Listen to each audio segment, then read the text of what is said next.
Baiklah, assalamualaikum warahmatullahi wabarakatuh.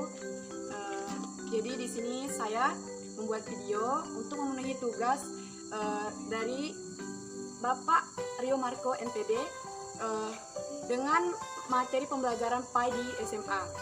Perkenalkan, nama saya Santika dengan NIM 18531184 dari lokal PAI 5C. Selamat menyaksikan. Assalamualaikum warahmatullahi wabarakatuh. Waalaikumsalam warahmatullahi wabarakatuh. Bagaimana kabarnya anak-anak sekalian? Baik, Bu. Jadi hari ini materi yang akan Ibu sampaikan adalah tentang wakaf. Wakaf di sini berasal dari bahasa Arab, berarti menahan atau mencegah. Apa sih menahan atau mencegah? Maksudnya menahan atau mencegah itu wakaf itu agar tidak memberikan atau mewasiatkan kepada anaknya, atau tidak menjual atau menghadiahkan kepada keluarganya, seperti itu. Sedangkan secara istilah wakaf itu berarti ungkapan seseorang,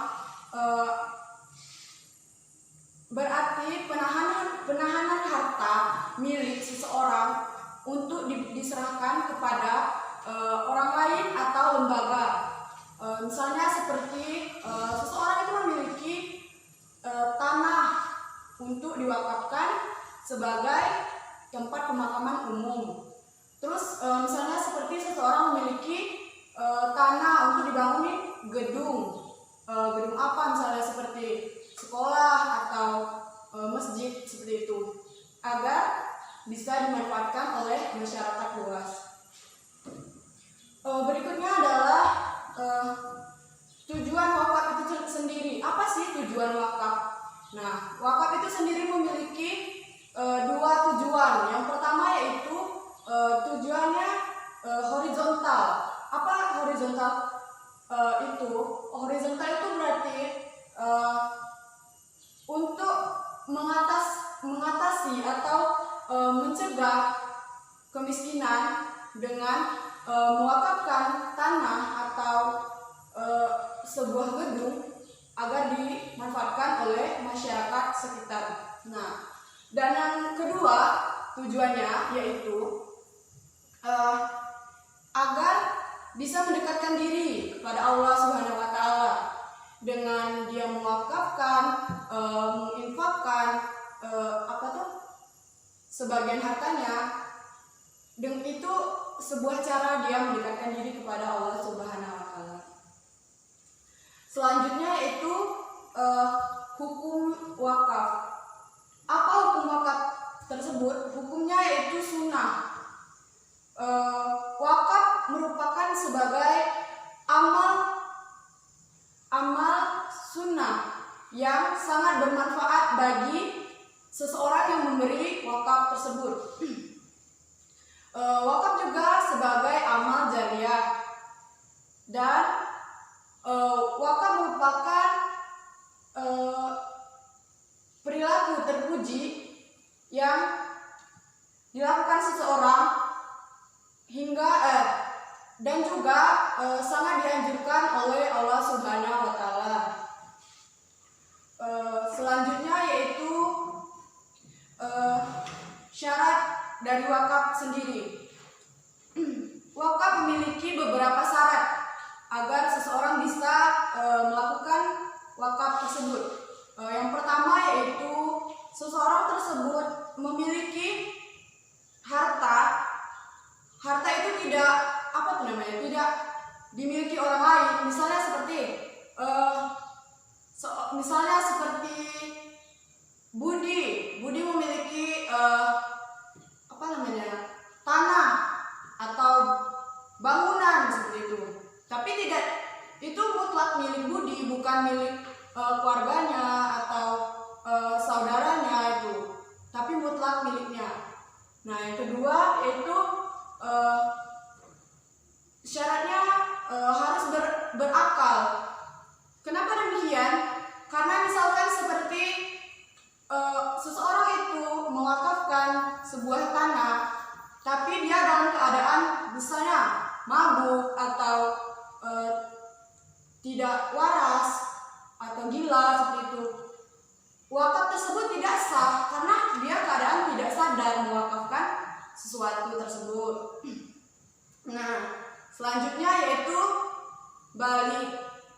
Nah, balik di sini maksudnya mengapa harus balik?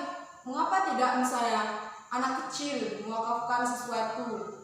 Nah, itu tidak boleh karena tidak sah. Kenapa tidak sah? Karena anak kecil atau orang yang belum dewasa atau yang belum balik, seandainya dia mewakafkan sesuatu, itu belum berarti itu miliknya. Mungkin itu milik orang tuanya. Bagaimana kita bisa mempercayai seseorang mewakafkan sesuatu, bahkan pada umurnya saja belum mencapai atau belum balik seperti itu.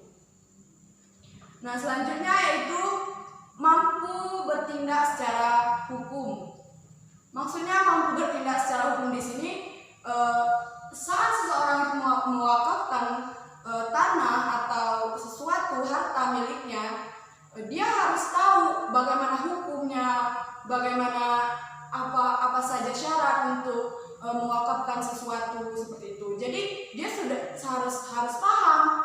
Jadi kesimpulannya dari syarat wakaf itu keseluruhannya itu benar, harus balik, harus berakal, harus memiliki harta yang sebenarnya milik dia gitu. Itu kalau sudah memiliki syarat tersebut, berarti dia sudah siap melakukan wakaf. Nah, yang selanjutnya yaitu benda apa saja yang boleh diwakafkan atau bisa diberikan kepada orang lain. Yang pertama yaitu barang berharga atau bernilai. Maksudnya barang berharga dan bernilai di sini seperti yang Ibu bilang dari awal tadi, bahwa misalnya tanah, kenapa tanah bernilai?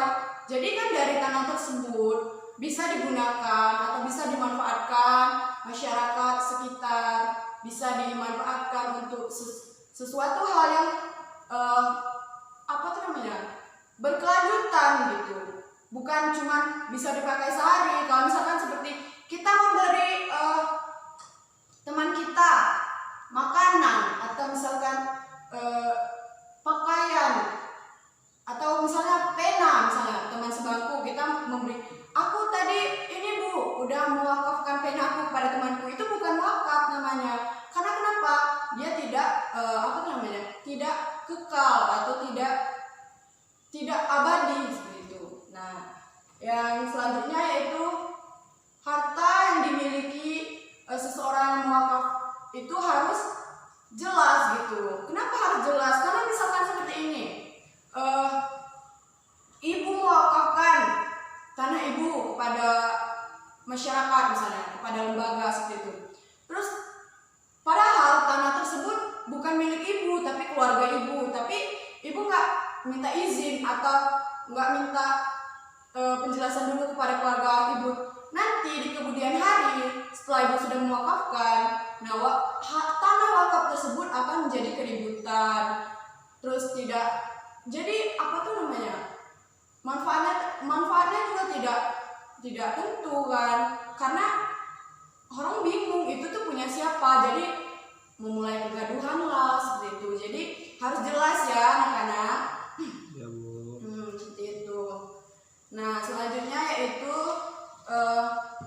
harta tersebut harus sebenar-benarnya milik si pemilik gitu. Misalnya Jason ini punya harta. Nah, harus benar-benar milik Jason, harta Jason, atau atas misalnya surat tanah itu harus berdasarkan nama Jason gitu. Nggak boleh atas nama keluarganya.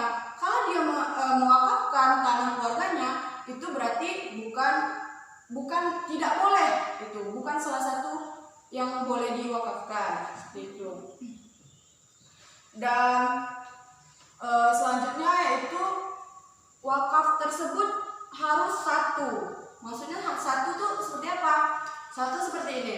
Misalkan masjid gitu, misalnya masjid. Nah itu tuh tidak berkaitan, tidak kemana-mana atau tidak merepotkan atau memusingkan untuk kok tanah ini seperti ini, tidak memusingkan seperti itu. Jadi tanah tersebut harus maksudnya wakaf tersebut tidak harus bercampur dengan hal apapun seperti itu.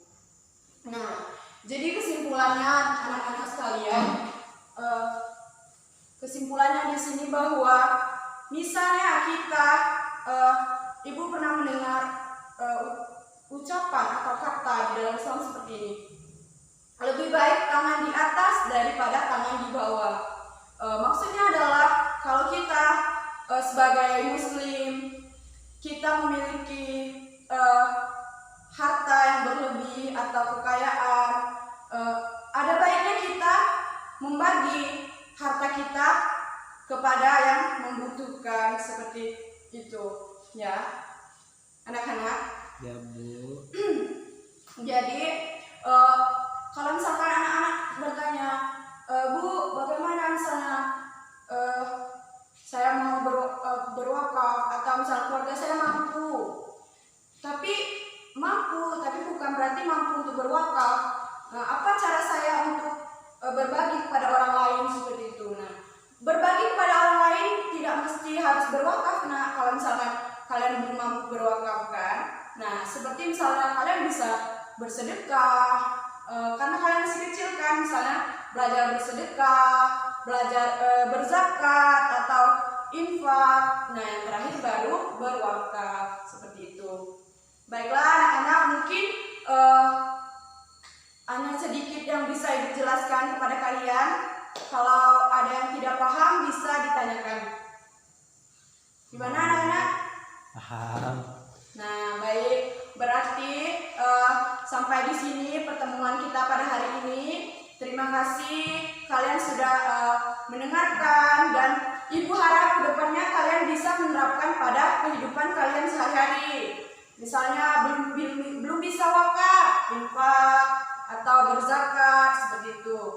Nah, Ibu akhiri, billahi taufiq wal hidayah. Wassalamualaikum warahmatullahi wabarakatuh. Waalaikumsalam warahmatullahi wabarakatuh.